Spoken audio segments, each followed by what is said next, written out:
Fala, rapaziada, vamos dar continuidade aqui às nossas aulinhas relacionadas a campo elétrico e lei de Gauss. E agora a gente vai ver como é que calcula o campo elétrico em um fio infinito uniformemente carregado, beleza? Então a geometria que a gente está analisando é mais ou menos isso aqui, ó. Um cilindro representando o nosso fio infinito, que eu não vou ter, a princípio, preocupação com o raio dele, porque eu já vou falar para vocês que ele tem uma distribuição linear de cargas, beleza? Então eu já estou ignorando aquela informação ali dele ter uma área de seção transversal, tá? Então o que vai importar para mim é basicamente saber que esse lambda, que representa a distribuição linear de cargas, é basicamente uma quantidade de cargas sobre uma quantidade de distância, uma quantidade de comprimento, tá?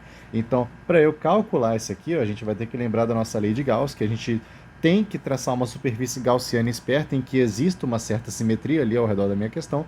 E neste caso, a nossa superfície gaussiana vai ser uma superfície cilíndrica alinhada com este camaradinho aqui. Vai ser difícil desenhar esse negócio aqui, ó. Vai ser uma superfície mais ou menos assim, ó. Superfície gaussiana, beleza? Cilíndrica ali ao redor do meu fio, beleza? Então essa aqui é a superfície gaussiana que a gente está procurando. E por que ela vai ser a nossa superfície esperta?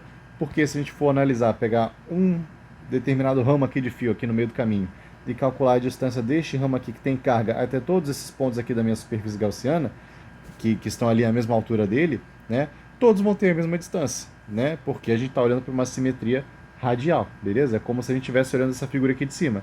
Essa aqui é a porção da superfície gaussiana exatamente naquela mesma altura de fio.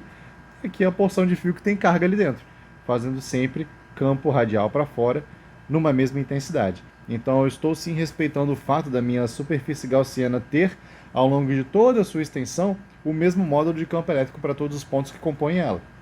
Beleza? Então eu estou basicamente me aproveitando deste fator, tá? E aí a gente tem que ver o seguinte, rapaziada, essa superfície ela continua mais ou menos aqui em cima e ela corta o fio aqui em cima e ela meio que corta o fio aqui embaixo, né? Com esses cortes a gente determina, na verdade, uma porção de fio que eu vou falar que tem um comprimento Lzinho, só para fins de facilitador, beleza? Então a gente está cortando uma porção Lzinho de fio ali pela minha superfície gaussiana de simetria cilíndrica, tá bom? E aí o último dado que falta a gente ditar, né? É justamente o raio dessa superfície gaussiana, o raio da base do topo do cilindro reto, tá? Que eu vou falar que é simplesmente um Dzinho. Fechou? Então, com este Dzinho, a gente está calculando o quê, rapaziada? A gente está calculando o campo elétrico gerado por um fio infinito num ponto que é distante Dzinho do fio, tá? Então, eu estou calculando o seguinte, qual que é o campo gerado neste ponto P que tem uma distância D ali do meu fio infinito carregado, uniformemente, beleza? Então, é isso aí que a gente vai calcular. E aí, já usando a minha suposição, né, de que as cargas são positivas, o nosso campo elétrico vai estar radial aqui para fora, tá? Então, agora para calcular esse carinha aqui, ó, a gente vai usar a nossa definição da lei de Gauss, que diz o quê? Que o fluxo do campo elétrico que atravessa aquela área da superfície gaussiana, então, campo elétrico que multiplica a área da superfície gaussiana é igual ao somatório das cargas internas da superfície gaussiana sobre ε0, beleza? Sendo que quem eu quero calcular é este carinha aqui, tá bom? Então vamos já começar a substituir nossos valores, né? Campo elétrico que multiplica a área da superfície gaussiana, né? Existe fluxo de campo elétrico aqui no topo do cilindro e na base do cilindro? Não, porque ao longo de todo esse fio, rapaziada, o campo ele é radial para fora. Fechou? Radial para fora, tá? Então não existe fluxo de campo elétrico no topo nem na base do cilindro.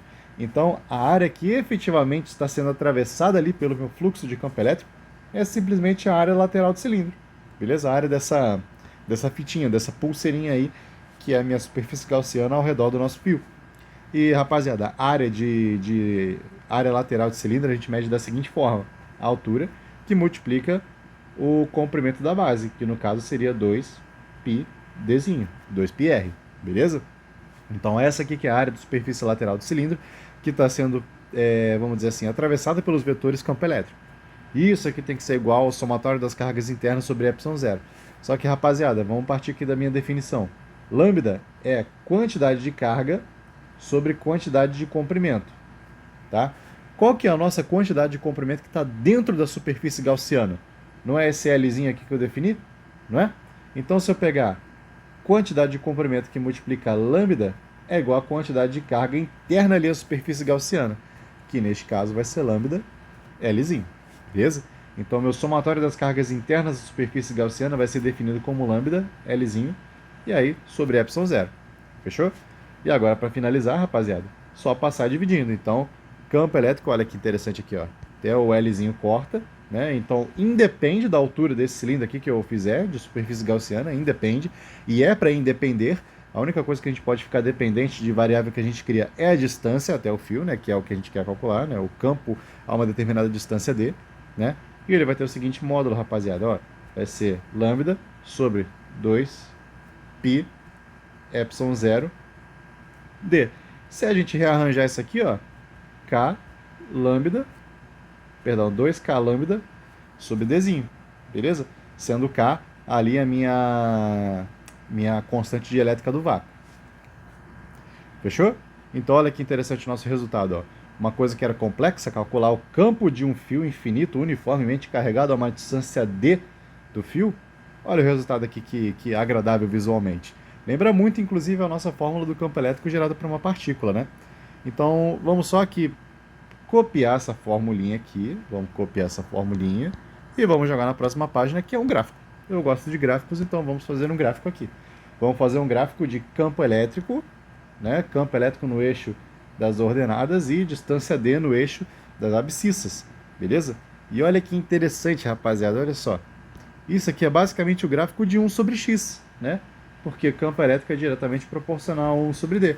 Isso aqui é um gráfico super parecido com y igual a k sobre x, que é um gráfico basicamente assim, beleza? Então, essa aqui que é a representação gráfica do campo elétrico gerado por um fio infinito uniformemente, aqui ó, campo elétrico gerado por um fio infinito uniformemente carregado em relação à distância d até aquele fio, tá? É um gráfico bonitão assim. E aí, se você quiser calcular valores ali dentro, 2k lambda sobre dzinho, sendo que lambda, lembrando, é a distribuição linear de carga, ou seja, carga sobre comprimento de fio. Beleza? Então, rapaziada, vamos ficando aqui e assistam os próximos vídeos aí que vai ter mais coisa aí. Valeu!